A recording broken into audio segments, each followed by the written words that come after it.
Hello, welcome to Stories for Wonderful Children. Tonight we continue the ongoing story of Myra and the Online School for Adventuring.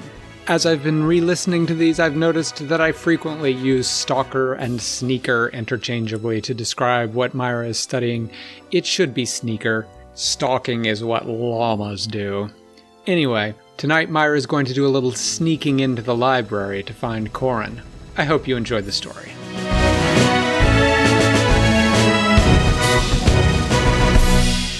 Myra had a problem, which is that she had to have a chat with Corin. So she never actually asked him. She went looking for him. She looked first in the cafeteria because Corin, slim though he was, did like to eat. He just burned it all off, she supposed. Anyway, he was not there. Pretty much nobody was there, being between meals, just a couple of students who were using it as quiet study space. And so then she went over to the fighter practice yards, and she looked for him there, but she didn't see him there either.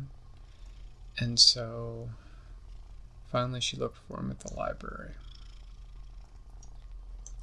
And she knew that he had a favorite nook in the library. So she went up to the third floor, and she headed... They had multiple floors of library. Yeah. Heaven. Yeah. Just wait till you go to college. There are huge libraries, like floors and floors and floors of books. That's crazy. That's crazy, bruh. It's the best. Even though he was a fighter student, his favorite sort of nook in the library was a little study desk that was at the end of a row of sneaker books. Well, yeah, because he trained to be a sneaker before. Well, he thought he was going to train to be a sneaker. His family were sneakers. And so he had told her that it just made him feel like at home, because like his home was full of, his parents both had all their, books about the secret arts of sneaking. Mm-hmm. So even though he was studying like fighter texts, he would go sit in among all the sneaker books to read it. So she headed up to the third floor, and of course all libraries require that you be quiet so that people can study and people can read without disturbance.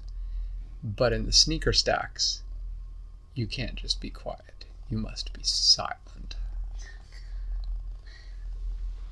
And so, when Myra reached the sneaker stacks, she slipped off her shoes and walked very quietly, rolling across her heel and the balls of her feet as she walked, being as silent as she could. And then, just to stay in practice, she pulled a little mirror that she carried out of her pocket and just used it to peer around the corner to see whether Corin was at the end of the row of books. And he was.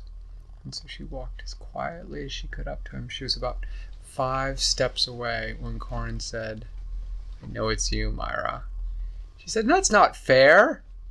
She said, "Number one, you shouldn't have been able to hear me, and even if you could hear me, you shouldn't have known it was me." He said, "You breathe like Myra." That, she said, is disturbing on so many levels that we're not even going to go into it right now, especially because I need a favor from you. He looked up from his book about hitting people with shields. That was actually what it was called. They're not into a lot of sophistication in fighter texts. Take shield. Jam face. Yes, she said, "Okay, so anyway, there's such a thing as weredeer." "Really?" said Corin. This sounds like quite the story." And just then, around the end of the stack of books, one of the stalker librarians came around the corner, and she walked down to them, and she held up a sign that says, "Stalker stacks require silence. Go elsewhere." Myra looked at Corin. Corin raised his eyebrows. Myra shrugged and turned and walked out of the stalker section to one of the halls in the library where you were allowed to converse quietly. When she looked back, Corin was following her. When they reached there, she said, yes, so, a couple days ago, yesterday? Yeah, yesterday it was, actually. I took my test, and it went well, and then we were celebrating, and there was this deer in the tavern, except he didn't look like a deer, he just looked like a nondescript student. His name was Veer, and there's another one named Doa, and no, wait, stop, back up, said Corin. There's a weredeer named Doa? Yes, said Myra. As in Doa deer? Said Corin. Yes, said Myra. I'm leaving, said Corin. He turned around and headed back towards the stalker stacks. Myra grabbed him and dragged him back to the hall. Look, she said, I did not pick the names. They need some work. But, anyway, they have agreed that the deer will share knowledge of what's going on in the forest with us if we will train them in stalker and fighter techniques. And I agreed on your behalf to train Doa in fighter techniques, and so now I need you to help me. And Corin said, so we can finally get some answers about the forest? Yes, said Myra. And Deer Church? Said Corin. Possibly, said Myra. And the string demon thing? Said Corin.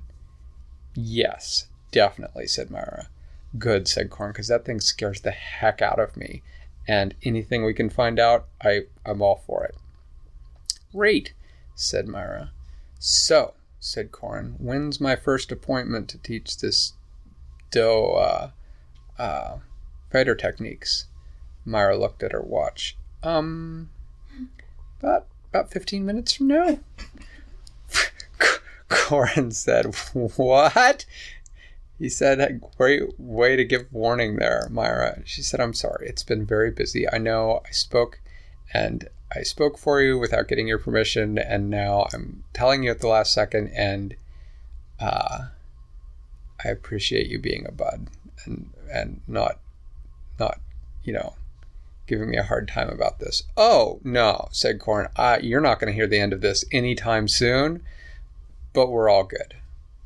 Great, said Myra. And, said Corin, looking at the clock on the wall, I guess I'd best be going. How am I going to recognize this Doa? They kind of, once you're looking for it, they kind of look deery, said Myra. Could you be more specific? Said Corin.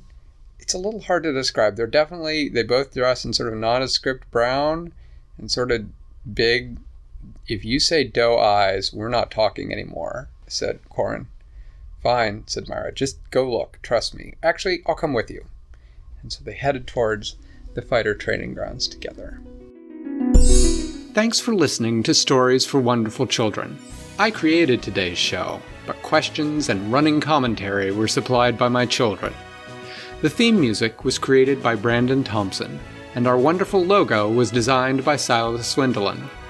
If you know someone who might enjoy the show, please tell them about it.